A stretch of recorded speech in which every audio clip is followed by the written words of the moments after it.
I definitely could have figured out a disguise that worked better with my headphones. Didn't realize that as I was going through the props box.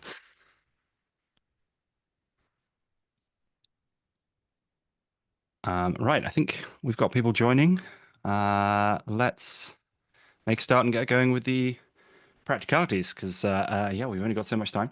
So, hello, everybody, and welcome to this session, Fake News, Propaganda and Power in 18th Century Britain, with Joe Pranovich of Prime Factors, ranking UK Prime Ministers.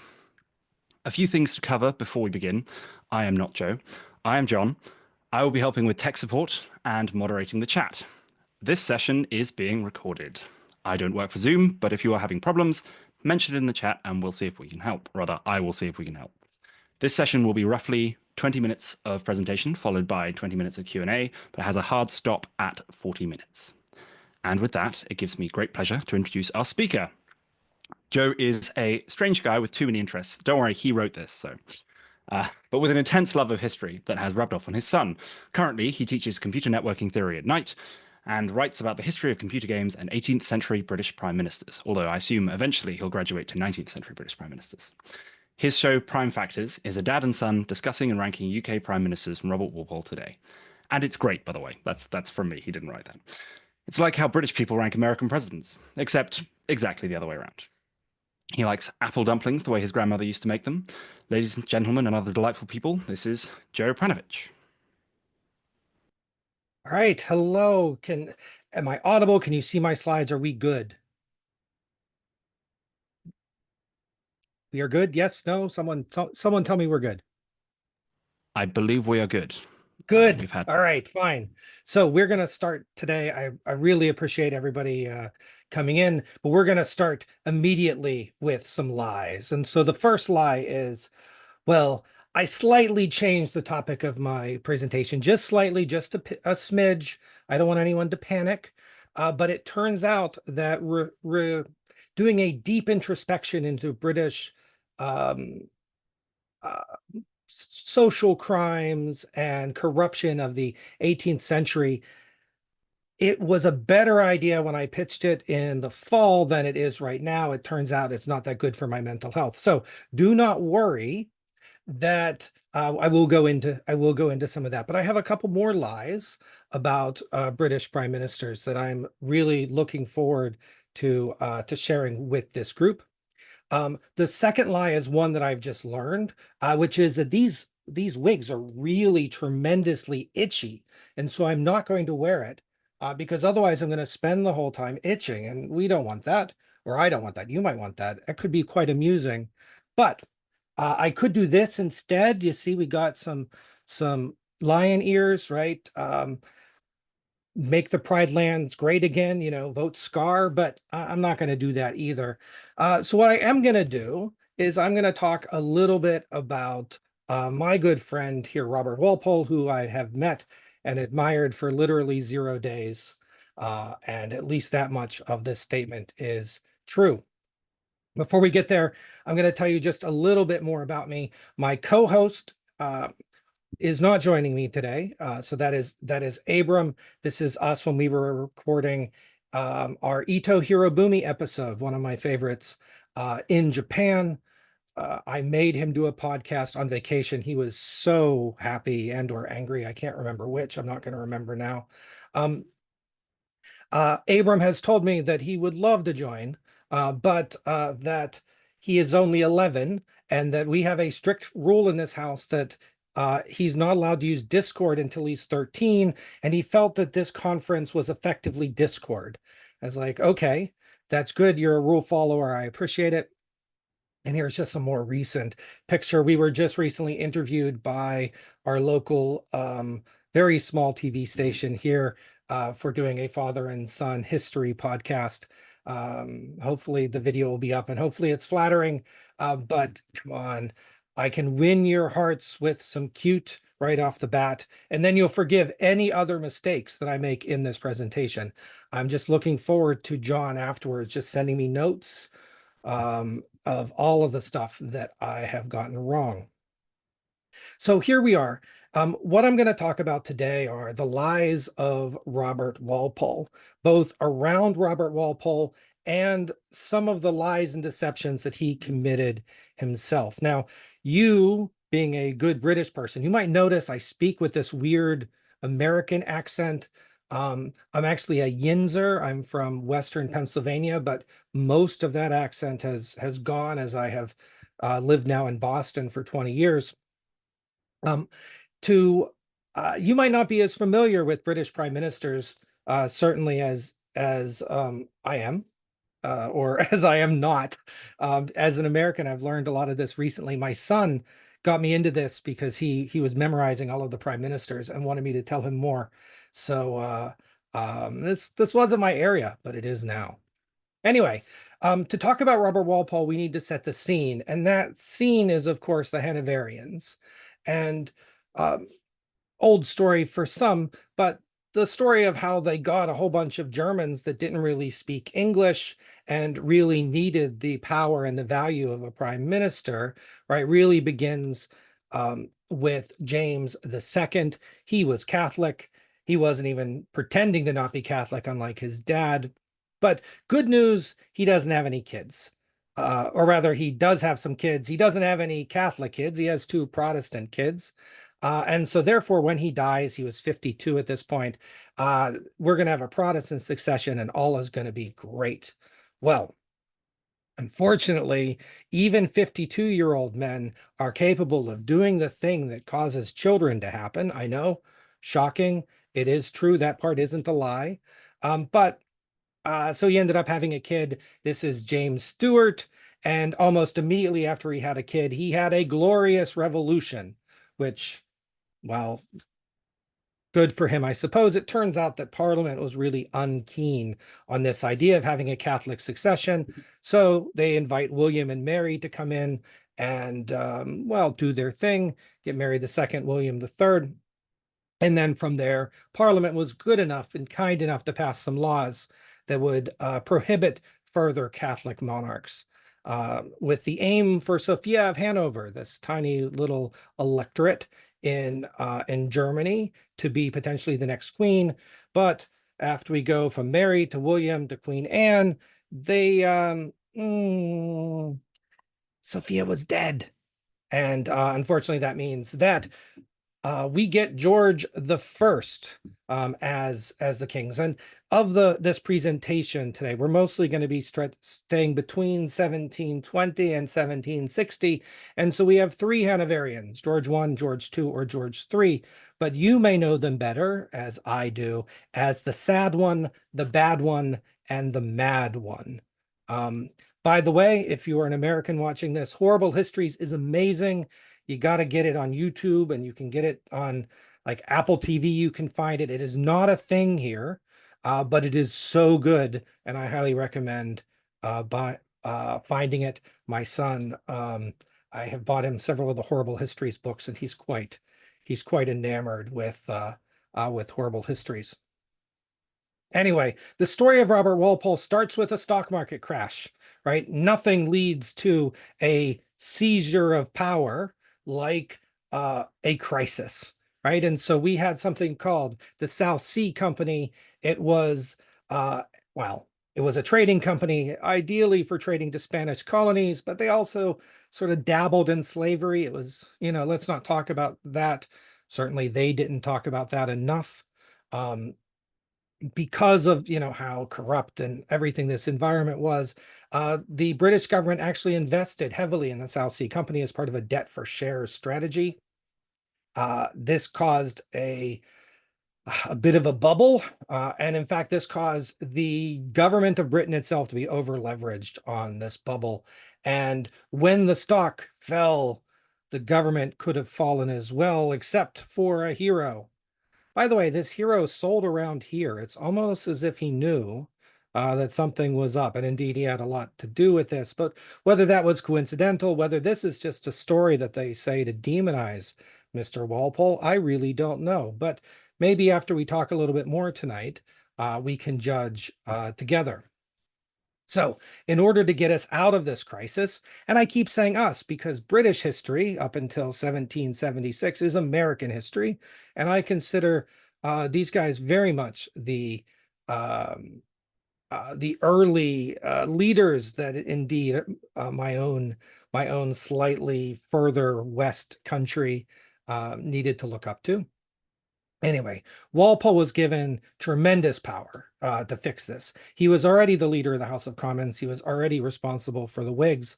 But he was also made both the Chancellor of the Exchequer and the First Lord of the Treasury. In a little while, he is going to be given a really cool house. And that with these great cosmic powers, he was going to bring Britain out of this recession. And there we get into lie number one. Robert Walpole was the first prime minister. And I gotta warn you, I go down rabbit holes a little bit, and I might have rabbit holed this a little bit more than I should. But we know, Wikipedia will tell you list of British prime ministers, right? Number one, Robert Walpole. So I reviewed history books from the 1700s to the 1770s. Thankfully, I have access to libraries through my evening employer. I have access to libraries through things like Google Books, and I was able to do some searching. I'm not going to claim it was great. Who am I? I'm just a history podcaster. Um, and I did this in order to figure out what people were saying about this idea of prime minister at the time that Robert Walpole was actually in power. The best one, honestly, here, I found a book called The Short History of Prime Ministers in Great Britain, 1733. I found a follow-up, kind of a follow-up, a different book with the same topic, History of Prime Ministers and Favorites, 1763. And then I found some other books, a biography, lots of books called History. There was some like a History of England's in 27 volumes, but I only found 3 volumes. And then there's other books that have the same title, and I got confused, but it doesn't matter because I did a survey of all of these books, starting with the short history of prime ministers, because obviously, if this book was written in 1733, that would be pretty short. It would have one, but it doesn't. It has 31 prime ministers, starting from the Normans. Actually, they're very clear that William the First did not have any prime ministers, but William the Second did. But 31 prime ministers from the Normans up to Charles the First. Why they stopped at Charles the First, I don't know. He ran out of ink. The key of this story is that prime ministers are bad, really bad. Like, if a prime minister exists, it is because the king is terrible.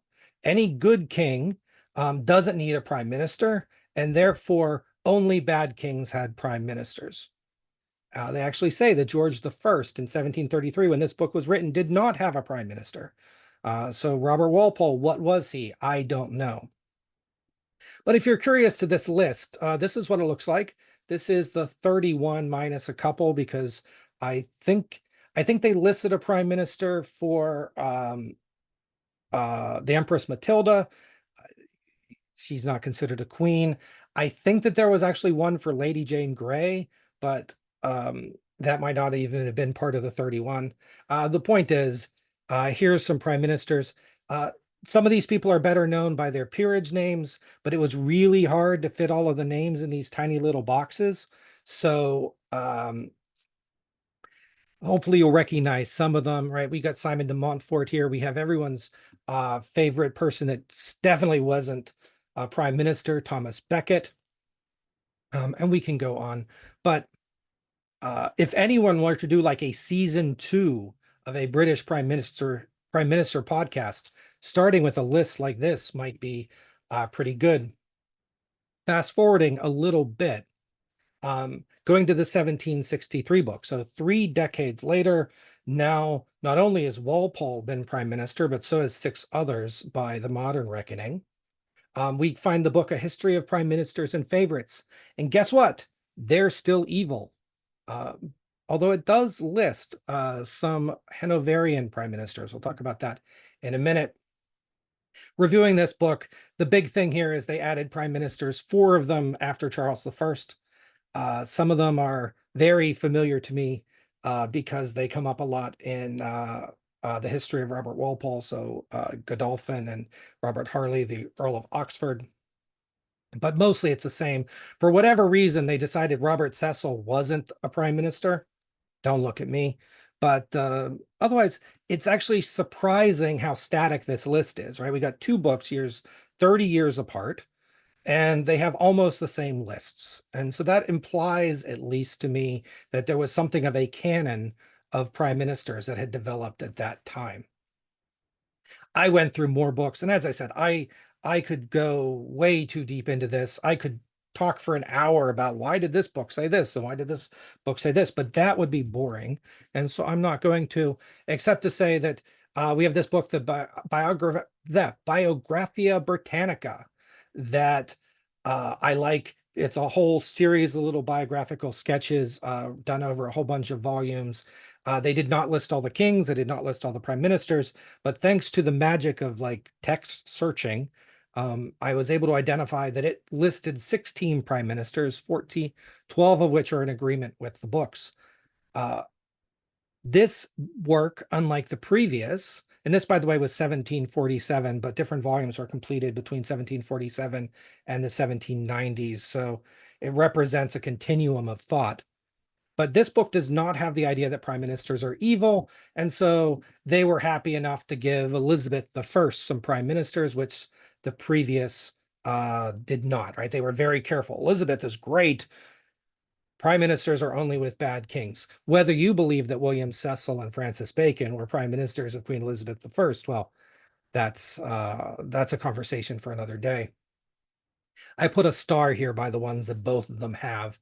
And I think it's interesting that everyone thinks that Ranulph Flambard, a guy who I had unfortunately not heard of, because who studies the early Normans when you're an American? Not enough, my friends, not enough.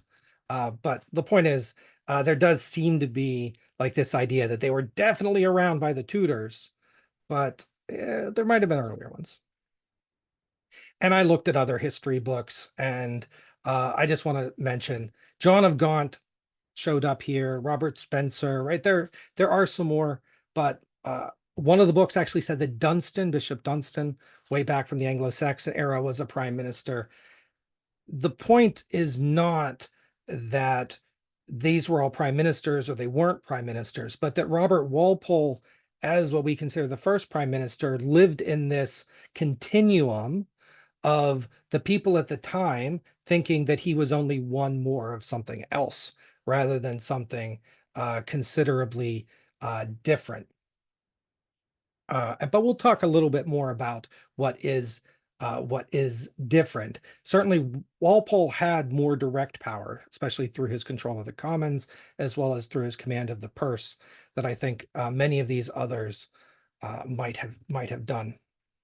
Getting us to the canonical list. These are the six that everyone agrees are prime ministers. But when I say everyone, I mean the Parliament of the UK website, who presumably knows these things, say that these are the first six. Other sources list William Pulteney, the Earl of Bath, and James Waldegrave, the Earl Waldegrave, as disputed prime ministers or as prime ministers.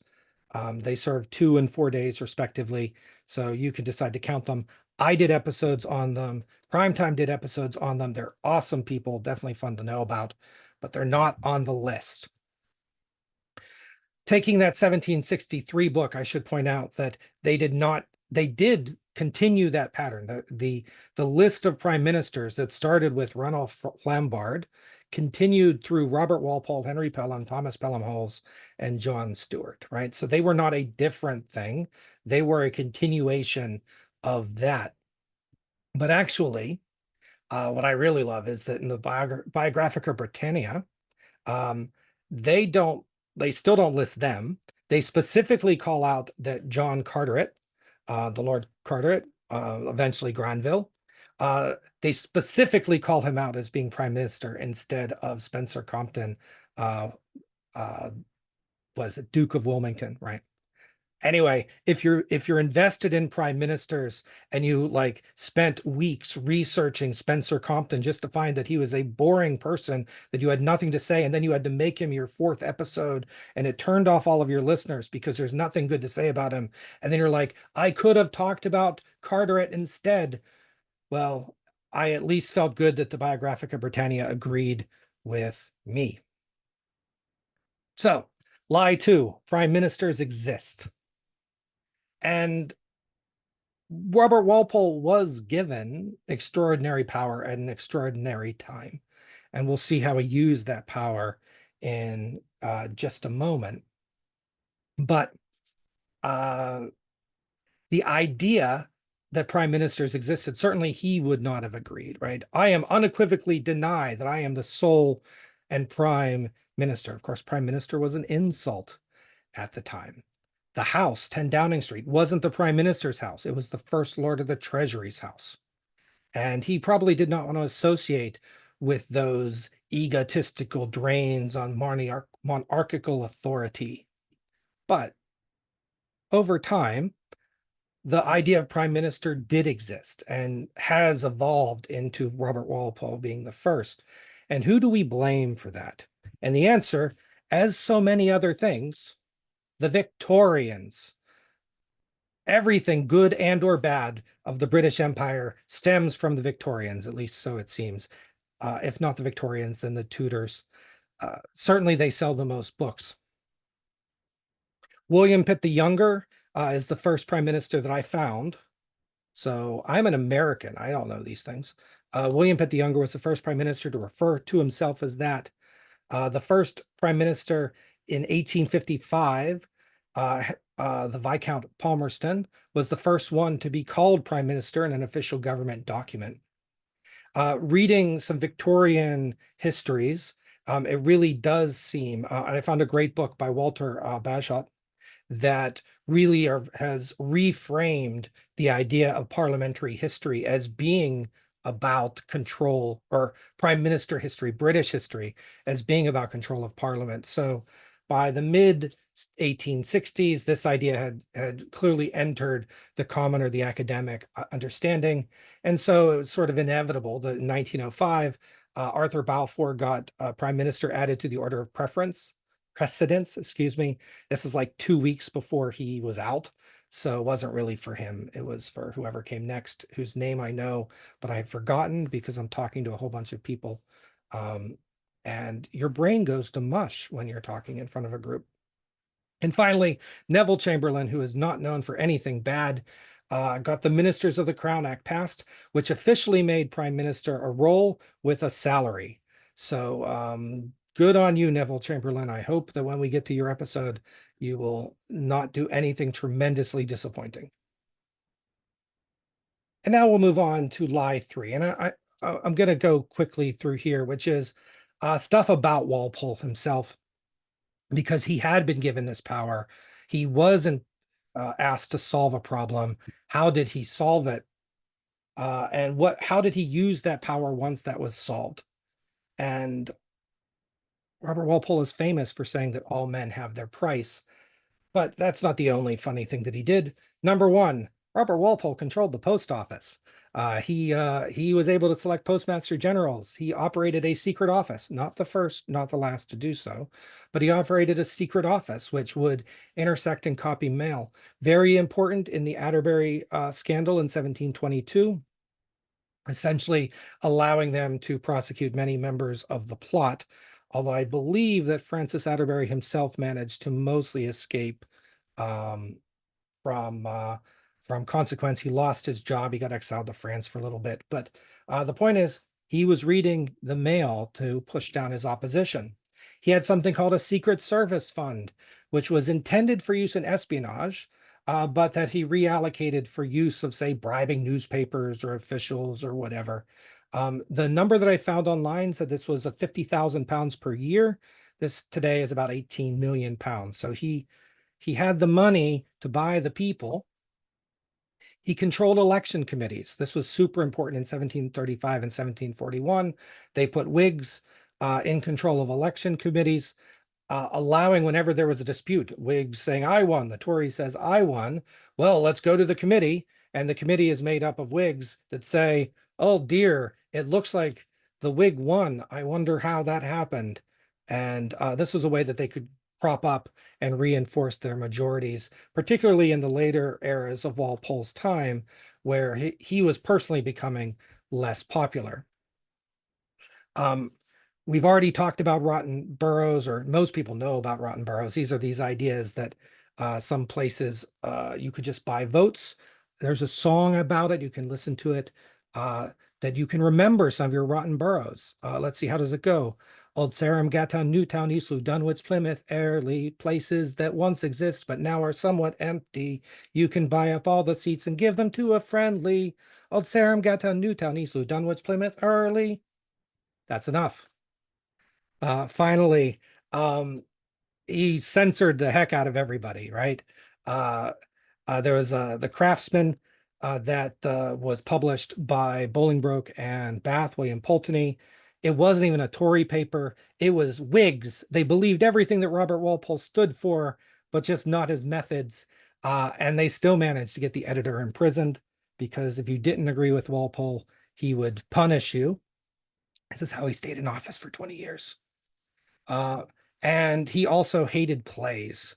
There was a play, the 1722, The Beggars Opera, that made fun of him. My son and I gave a dramatic retelling of it at one point, and um, they passed a law 1737 that just said that all plays in Britain had to be approved by the government. So uh, political commentary was banned in the public sphere under Walpole in many ways. And finally, I think the thing that makes him special and different is that he managed to survive being kicked out. George II tried to get rid of him and failed, putting Spencer Compton in his place, didn't work. And then Henry Pelham tried the same trick a couple years later, was successfully able to stay in office and reinforce his position with George II. And Thomas Pelham Holles, well, he's not as good as his brother, and he completely botched it. And then John Stewart became prime minister. But you know, these things happen. In conclusion, there's nothing we can learn about the past. None of what I've just said has any bearing on modern life or the world that we currently live in. Number two, reading history books is fun, and I could spend too much time doing it. And number three, I'm sorry, I can no longer sing. With that, before I go, I'm going to say, please check out John's and the Primetime team's presentation. It's at 4:05 p.m. today. They are awesome. They are much more British than we are. And they started before we did. I still feel bad, but I give them my strongest recommendation. Please go to their session. And with that, I'll pause for questions.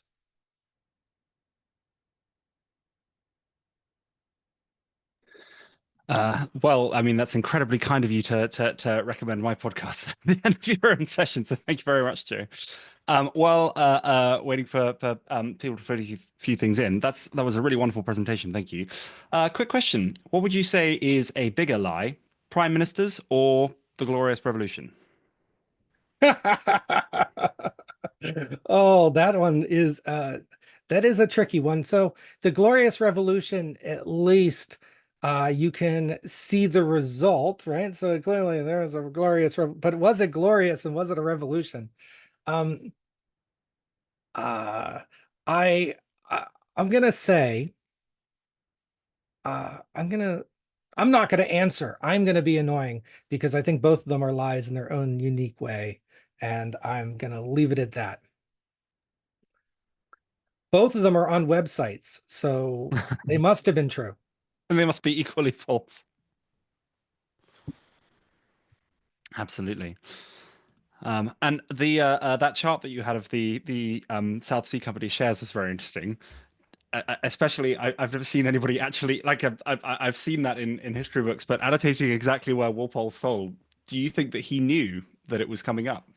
It's a very interesting question. So the biography that I have of him, um, I have several biographies of him, um, and they seem to be hedging their bets, right? Maybe he was diversifying.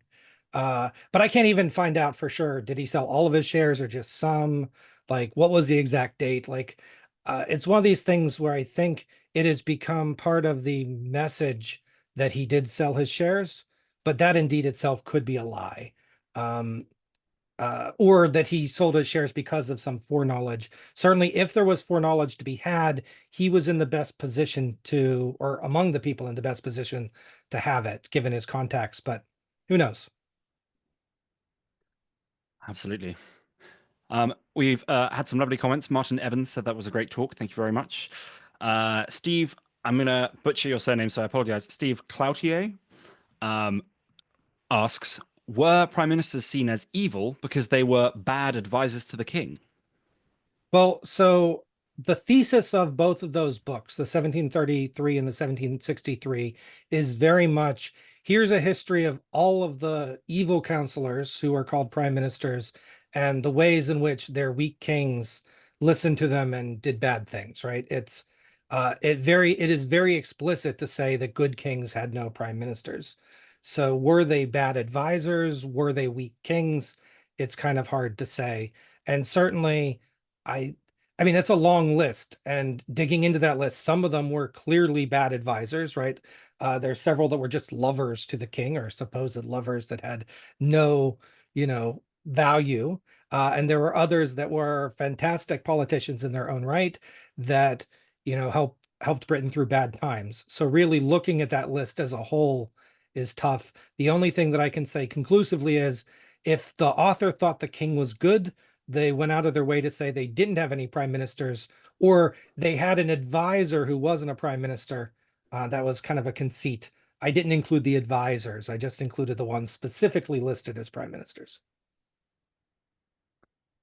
So that raises a very interesting point that to this day, the prime minister is still technically an advisor to the king. Is that a Technically. lie? Well, it's one of those things where if I were British, I'd probably be wary about responding to that because I'm sure there's some law against it. Hmm. You've got me racking my brains now. Nobody report me to the to the authorities if I say something wrong. Hmm. Yeah. Also, I think you may have just described George Villas as being completely useless. But I don't know. To be fair, you didn't say his name out loud, so maybe I'm the one adding that bit. I did not. I have no idea. I'm just an American and I don't know about these Britishers. Except for the ones that you have, podcast episodes about. I pretend, my friends. I pretend. But by the way, while we're waiting for more, like I got to show off these cards. We did a episode on Ooh. we did a whole bunch of episodes on the Seven Years' War, and we did these little cards so that we could talk about all of the territories that were exchanged at the end of the Seven Years' War. We made little trading cards. We played a little game. So if you listen, it's very bad to have props on an audio only podcast, but since I'm on video, I thought I could show them off. But it really helped us kind of understanding the global nature of the conflict. That's very cool. Can you show those again? Sorry. Yeah, yeah, absolutely. So They're these are up on my the individual blue sky. colonies. Yeah. Yeah, so these represent each of the places in which there was a territorial exchange at the end of the Seven Years' War. Um, so these are places that Britain captured that, or someone else captured, like so Minorca's in here somewhere, or that were Mm, otherwise exchanged. So like East Florida wasn't captured by the British, but the Spanish still traded it in return for getting Cuba back. mm. So we basically turned the Treaty of Paris into a trading card game to explain how all of the different how all of the different exchanges at the end of that war happened and why they made sense or didn't make sense and use that to judge John Stewart whether he was making a good decision or a bad decision. And it was a very fun episode. I enjoyed it very much. Um, we have a question from Bob Plant, who's asked, why might Pitt decide to call himself Prime Minister? So it's a great question and a question that I don't actually have the answer to. Um, my my experience with William Pitt the Younger is not delved as deep yet, as I've really been focusing on still the earlier pre-revolutionary period. So, I've familiarized myself with the common history, so I'm not a complete moron, but I haven't dug into his psyche yet, and so I don't know why that might be. If we have another prime minister expert on here who has a theory, I would take it, but I don't know why he specifically decided to refer to himself that way. No idea where you'd find another expert, but I can certainly sympathize with the sentiment that we haven't got there yet either. So we don't know. I find it interesting that you describe that you've described the prime ministers you've done so far as the pre-revolutionary period. I think you're probably the only person that I know of that would look at British prime ministers in terms of whether they fell before, during, or after the American Revolution. Yeah, but that is very much, I mean, in a way, like I was first a student of American history, right? I am American. You can tell by the way that my mouth moves, right? And I mean, American history largely glosses over the British, but I've always felt that the British history and the American history is a continuum, right? And that the leaders of Britain prior to uh, George III were the leaders of America, right? Maybe that's a scandalous statement, but I think it's a true one. And so I've been always very interested in this period of British history, and I'm actually looking forward to learning and talking about the revolution from the British perspective, and B, digging deeper into British politics in after my sort of natural cutoff where I would have shifted to Washington and Adams instead of um, whoever comes next. And apart from the revolution itself, which obviously, the intolerable acts and there's a lot there, but do you think that America still feels the effects of legislation or of decisions that were made by the British government back in the pre-revolutionary period of British prime ministers? I mean, this is tricky because I'm not a scholar in this area, but I can say pretty conclusively that the American founding ideas were in were in conjunction and opposition, right?